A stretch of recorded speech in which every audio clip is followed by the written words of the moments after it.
জন্য অক্লান্ত পরিশ্রম করে যাচ্ছে, রক্ত দিচ্ছে, জীবন দিচ্ছে, ফাঁসির কাজটা ঝুলছে, আজকে তারাও হলো নবীর ওয়ারিস। তুমি তার বিরুদ্ধে কথা বললে হিসাব কিতাব করে কথা বলবা, হাসিনার বিরুদ্ধে বললে, তারেক রহমানের বিরুদ্ধে করলে আমার ঈমান যাবে, একটা দলিল দেখাতে পারবেন না। কিন্তু আলেমদের বিরুদ্ধে কথা বললে তোমার ঈমান চলে যেতে পারে, আমি 1000টা দলিল দেখাতে পারবো আপনার কথা। ঠিক। ভোট আপনি জানা দেবেন, দেন, আমরা ভোট চাইতে আসিনি এখানে, আর ভোট আমরা চাবো না। ভোট চাওয়া লাগে না, আরে না চাইতে সব হিন্দুরা কয় যে সাধারণ মানুষ কিচ্ছু বোঝে না, ভিক্ষিও দেখা সারা ভোট দিবস আসি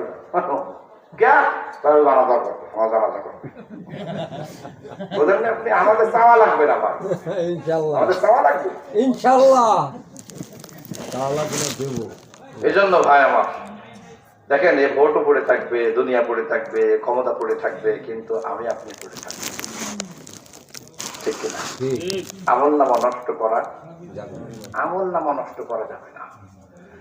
এই জন্য আমার বন্ধু বড় একটা গান গাইছিল, বুঝে শুনে ভোট দিও ভাই, চিন্তা ফিকির করিয়া, সাবধান থেকে ঈমান যেন যাই না চলিয়া।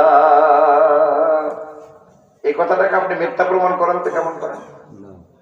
পারবেন না, কোন কায়দায় পারবেন না। সাবধান থেকে ঈমান যেন যাই না চলিয়া, এটা কেন বলা হচ্ছে আপনারা বলবো, একটু বুঝাই বলবো। আপনারা বলেন না যে হুজুর রাজনীতির আলোচনা করতে, আমি কিন্তু মাদ্রাসার মাহফিল কোরআনের আলোচনা করতেছি। আমি কোরআন কি জিনিস এটা বোঝানোর চেষ্টা করতেছি। আমি সামান্য একটু বলে দিই। আমি মনে করেন চুরি করা মহাপাপ আর চোরকে সহযোগিতা করা মহাপাপ, সমান অপরাধ না?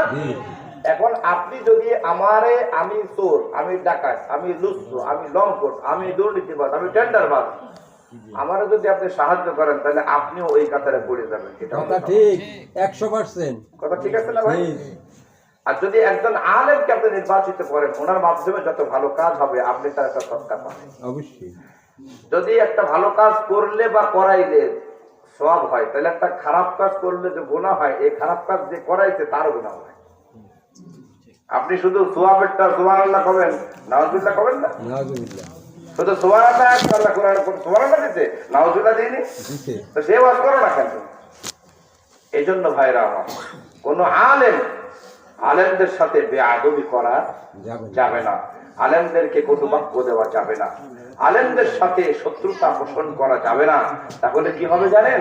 আপনার আখিরাত আপনার অজান্তে আপনি নষ্ট করে ফেলছেন। আল্লাহ তাআলা আমাদেরকে এই ব্যাপার থেকে হেফাজত করুন বলি আমিন। সম্মানিত বন্ধুরা আমার, এবার আসেন আমি আপনাদের সামনে যে কোরআন কারীমের আয়াত তেলাওয়াত করেছি, এই আয়াতের মধ্যে আল্লাহ রাব্বুল আলামিন বলেন, ওয়ামান আ'রাদা আন যিকরি ফাইন্না লাহু মাঈশাতান দানকা ওয়া নাহশুরুহু ইয়াওমাল কিয়ামাতি আ'মা।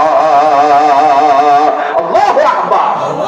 এই আয়াতে আল্লাহ বলেন, ওয়ামান আ'রাদা আন যিকরি, যারা আমার জিকির থেকে মুখ ফিরিয়ে নেবে।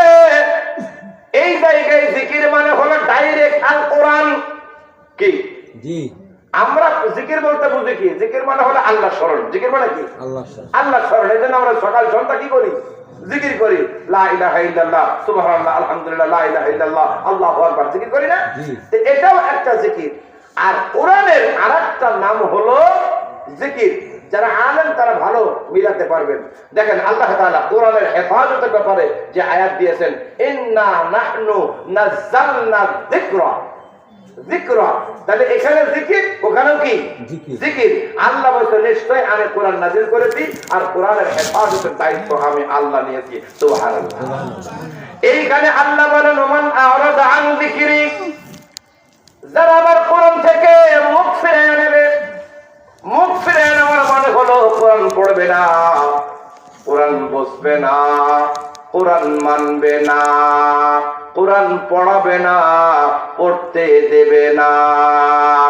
এর মানে হলো এই কোরআন থেকে যারা নিজেকে গুটায় নেবে, কোরআন নিজে পড়বে না, অন্যকে পড়াবে না, অন্যকে পড়তেও দেবে না, এক কথায় কোরআনের বিরোধিতা করবে। আল্লাহ বলেন, ফাইন্না লাহু মাঈশাতান দানকা, ওই আমি আল্লাহ রব্বুল আলামিন সংকীর্ণ করে দেব। সুবহানাল্লাহ কবেন না নাউজুবিল্লাহ? না, নাউজুবিল্লাহ। নাউজুবিল্লাহ। আল্লাহ বলছেন যারা কোরআন পড়বে না, কোরআন বুঝবে না, কোরআন মানবে না,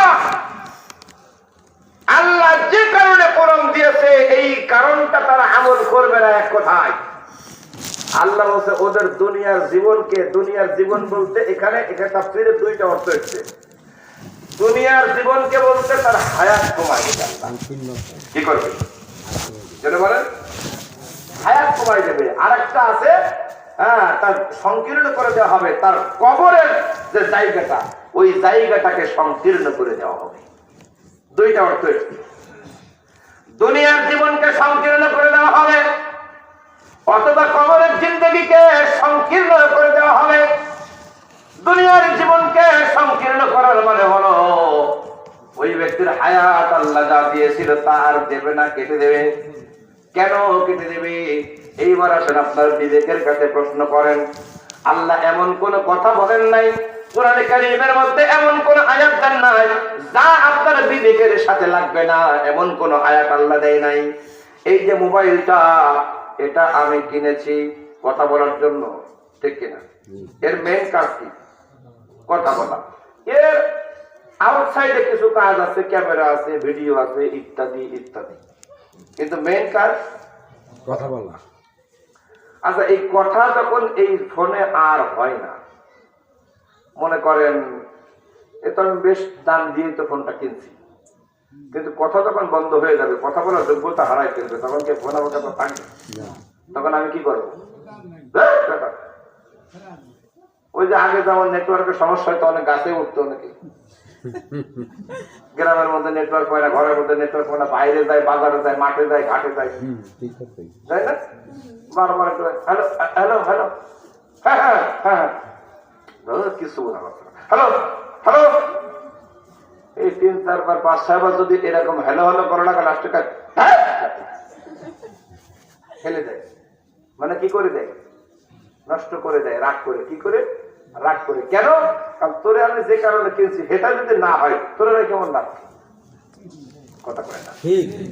আসলে সরকারি চাকরির মেয়াদ 30 বছর, এখন 30 বছর মনে হয় না, 25 বছর, 30 বছর, যাই হোক যার যে মেয়াদ আছে।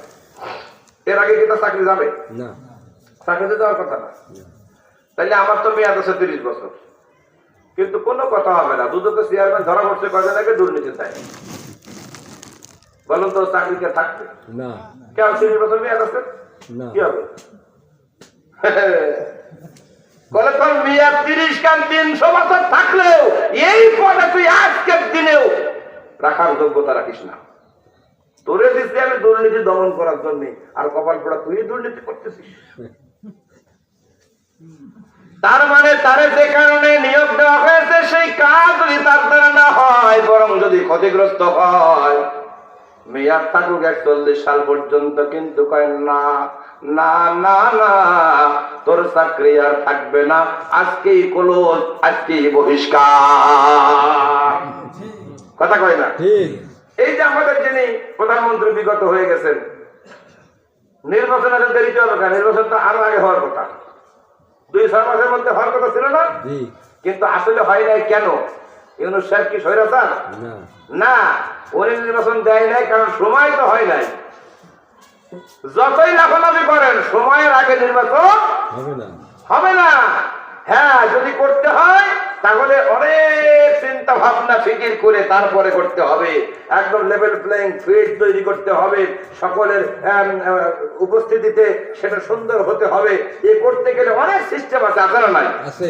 তার মানে যদি মেয়াদ পরিপূর্ণ না হয় সে জিনিস কখনো ভালো হয় না।